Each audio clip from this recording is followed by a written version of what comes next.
this is Nancy from Paper Moon Tarot. Welcome to my channel if you've never been here before, and if you have, welcome back. I wanted to do another tag. People have been so gracious about responding to previous tags like tarot at the movies, tarot on the menu, tarot on vacation, and seem to like them. So I came up with one more, and I'd love it if you responded, did a video response to this. But the idea on this one is to look at stories, and mainly what I'm looking at is fairy tales, nursery rhymes, children's book types of stories that a lot of us know. You know, you should pick your own stories, your own fairy tales, your own nursery rhymes, whatever. And the idea that I went with this time is use one deck, but you can use more, you know, do what you want. But I chose one deck, and I chose a card in that deck that represents to me each of these favorite characters. So I have my cat lurking over here. Everybody loves McFeegle, but McFeegle, don't walk on my cards, honey.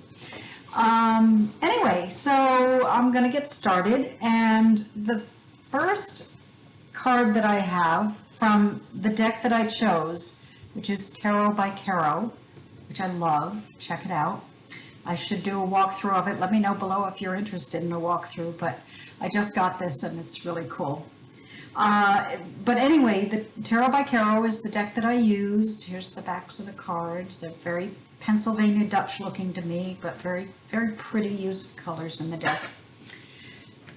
I chose the Five of Pentacles to go with the story of the Little Match Girl, which is a Hans Christian Andersen story, and of course he was Danish, I believe. I hope I got that right.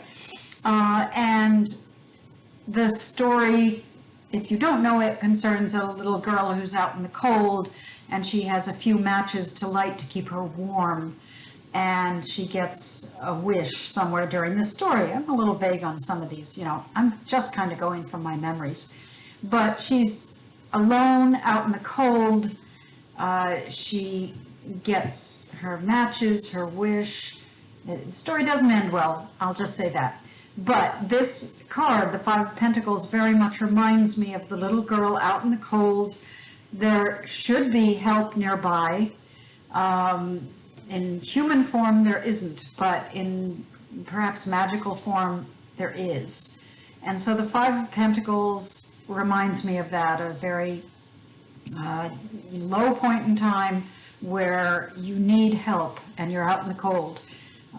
So the Little Match Girl is the first story that I think of to go with the Five of Pentacles. Now, the next card that I matched up with a nursery rhyme is the Fool.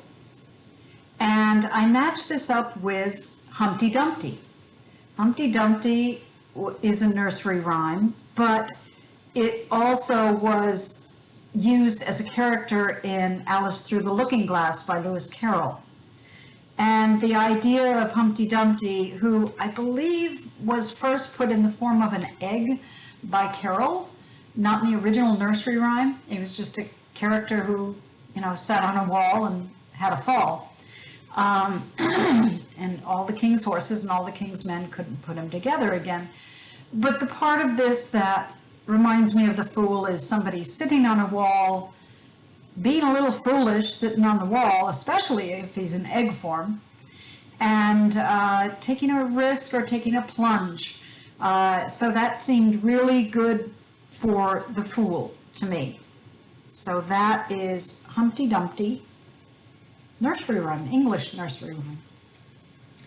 Okay, the next one I chose was the Empress, and I chose her to represent the fairy godmother in Cinderella, who grants Cinderella's wishes for a dress and a coach and all these things to go to the ball. Actually, that's a story that has taken many forms over the years, and the original one, they think, from what I've read, is from the Greek story Rhodopis. So a similar idea of a orphaned or poor or, misused girl being given a chance to marry above her station, to meet a prince in some fashion. And so the Empress, to me, as the fairy godmother, makes sense. She's mother energy, she's nurturing, she's kind, we hope, and I just thought that this was a perfect card for the fairy godmother in that story. And that's Cinderella.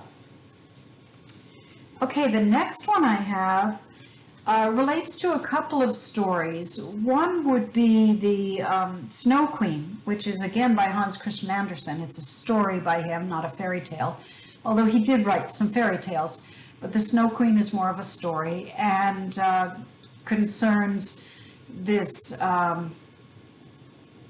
person who ends up looking for favors. In fact, it reminds me very much of The Witch in the Wardrobe, where the children go through the wardrobe and they end up in this snowy land, and this ice queen comes along, and she tells one child she'll grant him wishes and so forth. So it's kind of the same idea in the Snow Queen. She's the baddie. She's not the good person, and she's deceptive. Now, it's kind of tricky to make the Queen of Swords fit in with this. On certain levels, she does. She's colder, she's not emotional, she's straightforward, blunt.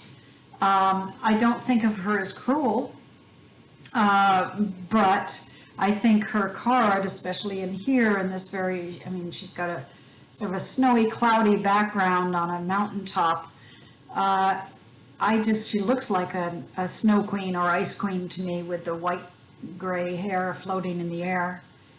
And like I say, I don't think of the Queen of Swords as necessarily mean, but I do think that she represents an ice queen or snow queen in a lot of aspects. So that's that one. Again, Hans Christian Andersen. So, or if you want The Witch in the Wardrobe, C.S. Lewis, Danish, British. Okay, the next one is the Magician, and I love the Magician in this deck. I love this character with the stars in his face and his arms, his or her. It's not easy to tell. But yeah, one thing I love about this deck, the colors are so bold and it's graphic, but it's clear what's what.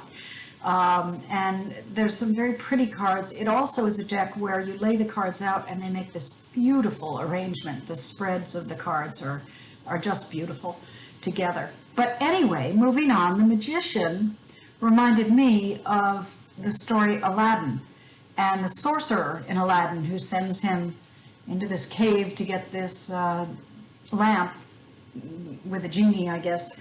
I'm not super familiar with Aladdin, but that's what I remember. These are all kind of just my memories. And this actually is based on a Syrian story. Someone named Hama Dijab. I wrote it down. I can't read my own writing, and I can't pronounce it anyway, so what the heck. But anyway, assumedly this Syrian writer came up with the story. It was then adopted by a Frenchman who put it in the Arabian Nights, but it's really based on the Syrian story. And the sorcerer in Aladdin, I think, has that combination of some magic, but also some con man and someone, I don't know if you can totally trust everything he tells you. So that's why I like the Magician for that one. Okay, the next one, this seemed really obvious to me. It's like the first one I came up with, and maybe because I just watched the musical Into the Woods, which has all the fairy tales. If you haven't seen it, go to YouTube. There's a PBS production of it that's great. But anyway, Rapunzel and the Eight of Swords. Rapunzel is the maiden kept up in this tower, imprisoned, and she lets down her long hair to let people climb up to her, the prince or the whoever. And I mean, not just whoever. It wasn't like there were a crowd of people climbing up and down, but in the story, I think it was her love. Anyway, the Eight of Swords reminds me of that self-imposed imprisonment that, I don't know if it was self-imposed in Rapunzel's case, but I think there may be a point in that story about staying up in a tower apart from other people, and how you welcome people into your world. You know, there's all kinds of analogies you can come up with. But I think the Eight of Swords to me is Rapunzel in her tower, imprisoned for whatever reason and by whomever she was imprisoned, by whoever. So that was, that's a German story from the Grimm brothers. Brothers Grimm, sorry. So there we are in Germany.